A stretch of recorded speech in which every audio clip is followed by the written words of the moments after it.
DMK டிவிக்கேன்னு அரசியல் சூழ்ச்சிகளை மட்டுமே எல்லாரும் பேசுறீங்களே, பாதிக்கப்பட்ட மக்களை ஏன் மறந்துட்டீங்க அப்படின்னு இந்த ஒரு குறிப்பிட்ட கேள்வி எல்லாரும் கேக்குறீங்களே. மக்களை பத்தி தானே பேசணும். சரி பேசுறேன், நல்லா கேளுங்க. நேற்றைய தினம் எண்ணூர் அனல் மின் நிலையத்துல சாரம் சரிந்து 9 உயிர்கள் பலியாகி இருக்குது. இதை ஏங்க சின்ன முதலாளி துபாய் பயணத்தை கேன்சல் பண்ணிட்டு வந்து பார்க்கல?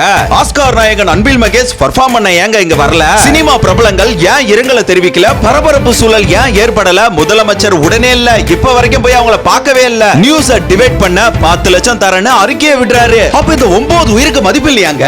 இவங்களும் மனுஷங்க தானே. சினிமா பிரபலங்களே விஜய் மீது வன்மத்தை காட்டிக் கொண்டிருக்கும் காட்டு மிராண்டிங்களே, இப்ப எங்க போனீங்க நீங்க? இப்ப புரியுதா? The Karur issue did not happen by accident. DMK master plan is running here. தற்போது NDA விசாரணை நடந்து கொண்டிருக்கிறது. பட் CBI விசாரணை கண்டிப்பா எங்களுக்கு வேண்டுங்க.